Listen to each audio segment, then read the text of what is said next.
Recent research shows the majority of parents and teenagers check their mobile devices at least every hour.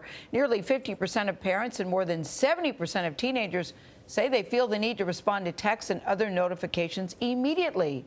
Concerns about the risk of tech addiction are bringing together former employees of some of Silicon Valley's most prominent companies. The Truth About Tech initiative aims to raise awareness about the downside of constant connectivity by engaging tech companies, health officials, lawmakers, and consumers. James Steyer is the founder of Common Sense Media, and Tristan Harris is a former design ethicist at Google. Tristan is also co-founder of the Center for Humane Technology. They are spearheading the Truth About Tech campaign. Good morning to both of you. Good morning. Good morning. Great to be here. Yeah. Jim, you've worked on this with other kinds of media. So what's the central goal here? The central goal for us is to do a multi-year campaign that educates parents, kids, and everybody about the addictive quality of cell phones and other devices, and also to come up with solutions. And that includes going with Tristan to the industry and saying, let's make design changes. Tristan, is the key at the center of this basically the psychological feed that dopamine gives you? I mean, is it really hardwired into the brain? Yeah, I mean, we talk about addiction, we tend to think, oh, this is just happening by accident culturally. Like, what are the kids doing these days? And what we miss,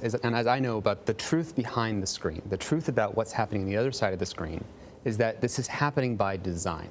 There's a whole bunch of techniques that are deliberately used to keep the autoplay watching on video on YouTube, to keep you watching the next video, or streaks and Snapchat to keep kids hooked so they feel like they have to keep this streak going, and all parents know about this. And so we have to raise a public conversation. And so we partnered up to do this initiative. You were at Google. You were one of the insiders, Tristan. When did you realize we have a problem here? Back in 2013, I made a presentation at Google saying that we as Google have a moral responsibility in shaping 2 billion people's attention every single day. Moral responsibility. A moral responsibility. Because whether you want to or not, you're going to bump your elbow, and 2 billion people, when they look at their phone, are going to have thoughts and start texting people that they wouldn't have done if you hadn't made it that way. Mm-hmm. And so how do we design the devices ethically and give parents, in this case, better parental controls and make the defaults good for everyone?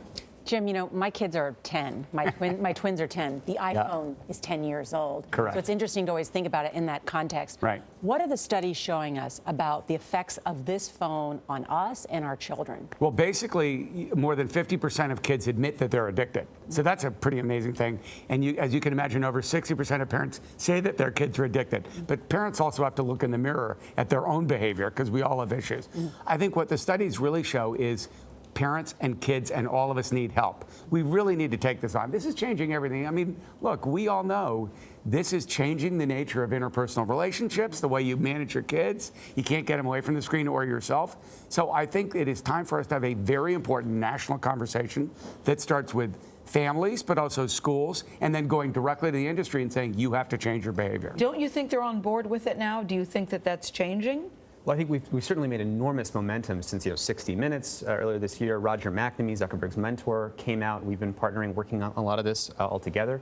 I think we can think of this, though, as modeled after the Truth campaign with tobacco. It wasn't about whether or not it's hurting people. It was about showing that there's a deliberate attempt to hold on to and grab people's attention, that so long as stock price is hooked to how much attention I get, you're going to have these kinds of problems. And we're not anti-tech. Right. I mean, if you know Common Sense Media, we rate everything, and we're pro-tech if used appropriately. But this is changing our culture.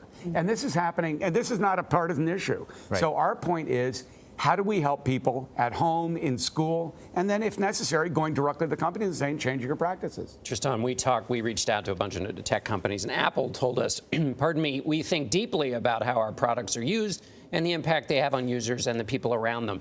What can technologically be done to break the addiction, to help with this? Well, first thing is that we can see that companies like Apple and Samsung are our friend. They can do a lot more because they make the device. They don't actually have to maximize how much time on screen. So they can do things like giving parents better parental controls and making default settings so you don't feel constantly need to get back to everybody. So ways that you can disconnect without missing something important. Mm-hmm. The key thing, though, one thing that you can do at home is you can actually set your phone to grayscale. And that really helps because I did this myself. If you set your phone to grayscale, which they can maybe put up on the screen, you go to General, so you go to Settings, General, Accessibility, Display Accommodations, and then you say set the colors to grayscale. What this does is when you look at your phone, it's all gray. So when you look at your phone normally, you get those colorful icons and all the red dots. It feels like this kind of addictive reward. It activates your chimp I better brain, do something. your lizard brain, right? I better do something. It activates all the. You take the gray out, you make it gray, and suddenly it's just less compelling. It reminds you that it's just a tool. I want to point out what Facebook said, Jim. They said, we take our responsibility seriously. We're committed to being part of the conversation. Mark Zuckerberg seemed to be reluctant in the beginning, do you think? I think he's coming around. You know, he always talks about his kids. I'm like, good. I'm glad you're talking about your kids, Mark. Yeah. But here's the thing. You know, I was here several years ago talking about Facebook's role in this and the arms race for attention. That's the bottom line is the people at the top have to care. So if Mark and Sheryl Sandberg get serious about this and change some of the practices at Facebook and Instagram, because they own Instagram, and if the folks who run Google and the platforms that are based on attention economy, if they change that, and then the Apples and the Samsungs not just change the design, but also tell dumb people like me how to actually use it properly, you can make major changes next year. But we have to hold their feet to the fire. I would Does it say mean changing the business model? Look, Facebook is an advertising business model, so is Google. So they want you to stay there. That's how they make money. But I think it does modifying the business model. And you know what? Society and our kids are more valuable than their business model. All right, Professor. Yeah. We're going to have to leave it there. Thank you very much. Good to see you, both of you. Tristan. Thank you. Thank you guys for having us. Thank you.